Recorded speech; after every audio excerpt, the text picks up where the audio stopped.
Welcome Endgame community. I'm Pierre, he's Chris, and we're already looking ahead to 2022. The new year's here. Last year was great. Well, it was a crazy season for fantasy football, but we're already looking ahead. So let's talk about your drafts and who's going to be the number one pick if you're lucky enough to get it. All right, Chris, we're going to look at the top 5 candidates, and let's start with Austin Ekeler, a guy that wasn't considered at the top of the first round this past year, but now he definitely warrants consideration. What do you think about him? Could he go as high as number 1 overall? I mean, you know Ekeler is my guy. I talked him up all offseason. I told everybody he had top 5 upside this year, and it came to fruition. But I still don't think I could draft him number 1 next year. My big concerns with Ekeler, of course, number 1, he's not really a workhorse, but he's not one of those guys who's going to get 20 plus carries, 5, 6, 7 receptions. He's going to get 13 to 15 carries. He could get 5 plus receptions, but just without that workhorse role, I can't consider him at number 1. Plus, I'm also a little nervous. He scored a ton of touchdowns this year, way exceeded even my expectations on the touchdown front. You got to think that is going to likely come down next year. So still like him as a top 5 pick for sure. Can't take him at number 1. Yeah, it's amazing, really. A guy that people complain, well, he doesn't score enough. That's all he did. It seemed like he falling into the end zone without even trying. Entering the final week of the season, 18 touchdowns combined. That's amazing. Number 2 overall in total fantasy points. So, there's a strong statistical case. And like you said, not really used as a workhorse, but at the same time, you don't have to worry that there's somebody that they're going to draft because, look, they tried with Larry Roundtree and Joshua Kelly the last 2 years. Neither of them really panned out, both kind of busts. And so there's not somebody who's really going to threaten him, but at the same time, he just doesn't get the volume, like you said, of some of the other guys. And even though he is part of a dynamic offense, I just don't know if he reaches number 1 overall status. But we got some more candidates to look at. So here's another strong case. How about the guy who was the number 1, not just running back, but player in all of fantasy for the first half of the season, and then sadly injured himself, his foot, but he is due to return in the playoffs, so we'll see what happens there. It's really easy to make a case for him. It's like, look what he did. Look what he did this year, look what he did last year. That's all you have to say, but then of course there's the injury concern, and I know some people will back off him because of that. I'm really close to saying he deserves number 1, but I can't quite put him that high because, I want to see him back on the field first, right? Do we really think he's going to get that many carries next year? Well, yeah, that's the thing.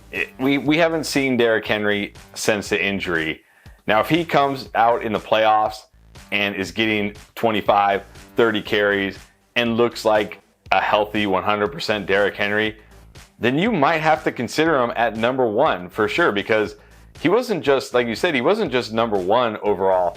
He was destroying everybody in fantasy for the first 8 weeks. So as of right now, too risky coming off of that injury, but it's really going to come down to how does he look here in the postseason. If he looks good like he did early in the year, then yeah, I think he could be taken at number 1. But right now, I think it's a little too risky for me. But still, a solid top 5, probably even a top 3, maybe even a top 2 pick going into next year. Yeah, I'm kind of between 2 and 3 right now. Honestly, I think I have him 3. Now, a guy that I might consider over him, go from a veteran to a rookie, and that is Najee Harris. Won some people their championship in Week 17 on Monday night with a big game. Do you think that he could surpass Derrick Henry? I may be a little biased here because he literally won me a championship on that last run of the game. I still don't think I can quite have him number 1. He checks almost all the boxes, right? He gets insane volume. He catches passes. He's in an offense that only wants to use one running back. But here's my concern. Who is going to be under center next year? And you might say, well, whoever it is better than Big Ben, and you're probably right. But one thing about Big Ben is A, we know they're going to protect him by running the ball a lot, and B, he's going to dump it off to Najee Harris a lot. Depending on who they get, if they get more of a gunslinger type of quarterback, that may hurt Najee Harris slightly in the passing game. But still, I think the volume is just too much to ignore. Don't quite have him at number 1, but I think he's at worst the number 2 pick, maybe the number 3 pick if Derrick Henry is 100% healthy. Not quite number 1 for me going into 2022. Yeah, I'll just say right now, if I had to pick, I'd put him number 2 because, like you said, volume is king, and I kind of feel exactly like you said, Big Ben, they can't possibly downgrade from that. I mean, he just looked so done throughout the second half of the season, really most of the entire season. So I'm not really so worried about the quarterback. What I'm more concerned about is the offensive line, and I think it's just got to get better. I mean, they have to invest in that O-line, whether through free agency, the draft, or both. So I really think that it can only get better for him. He already was number 2 in total rush attempts, number 1 in targets as far as running backs. That's exactly what you want. And the guy that owns that backfield, I think the offense has to get at least a little bit better. The number 3 total player in fantasy points. So right now, I think that he makes a solid case for the number 2 overall player. So who else could it be? Cooper Kupp, the guy who's number 1 right now. Not just number 1, but number 1 by a pretty significant margin. The next closest wide receiver in terms of fantasy scoring is Davante Adams. He's 80 points behind. That's how much of a gap there is. Kupp has not had a bad game all season long. Matthew Stafford is still there. That offense is still going to pass first. So it's really hard to make a case against him. The only case might be, well, he's not a running back. Chris, you're Mr. Zero RB, at least that's what I call you. So are you going to take Cooper Kupp number 1 overall? I know personally, as much as I kind of buy into the fact that running backs are so fragile, I don't think I could do it with Kupp. Probably not, but I will say Cooper Kupp is the one guy I would be willing to take at number 1 if we're not for the guy who we're going to talk about at number 1. Because not only did he significantly outscore Davante Adams, he significantly outscored everybody. Nobody was even close to him. Now, maybe if Derrick Henry had stayed healthy, they would have had a battle for that number 1 score overall. But without Derrick Henry, Cooper Kupp was head and shoulders better than everybody else. And like you said, his situation is going to be exactly the same next year. He's still going to have Sean McVay. He's still going to have Matthew Stafford. There's nothing that's going to be different. He's the clear number 1 there. He plays out of the slot. He goes up against a lot of zone defenses, which he just destroys.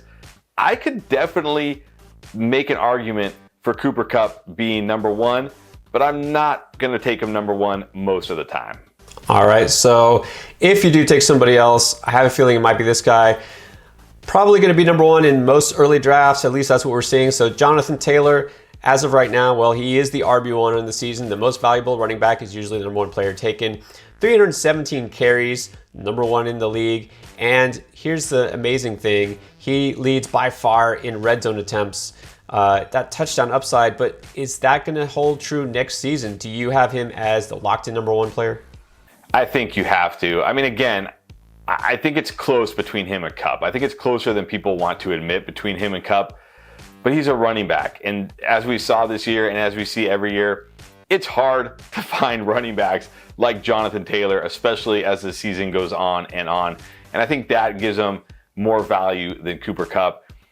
There's no real concern here with him either. I know the concerns going into last year was, well, maybe Marlon Mack would eat into his touches. Maybe Nyheim Hines would eat into his touches. They really didn't. He gets all the red zone work. He gets enough work in the passing game. I know down the stretch he kind of got phased out of the passing game, but I don't think that'll be an issue next year.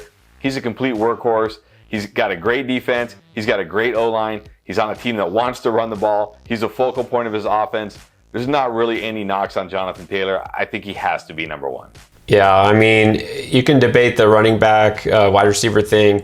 Look, I think Kupp is bound to regress at least a little bit. Jonathan Taylor, he's still going to be the guy there, that offense, what makes it run, like you said. I mean, you can't ignore the fact that the red zone attempts, he almost doubled the nearest guy to him. Dalvin Cook had 45 red zone carries. Jonathan Taylor had 83.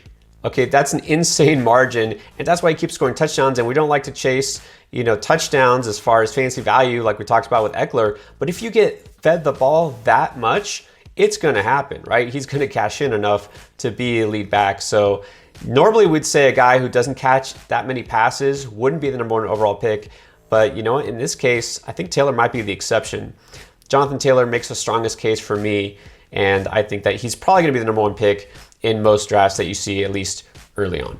All right, so that does it. Who's number 1? We'll see what happens. A lot of things still might change throughout the postseason and free agency in the offseason. We'll be here all offseason to help you win your drafts. For next year, we're already planning for 2022 to help you win. So stay tuned.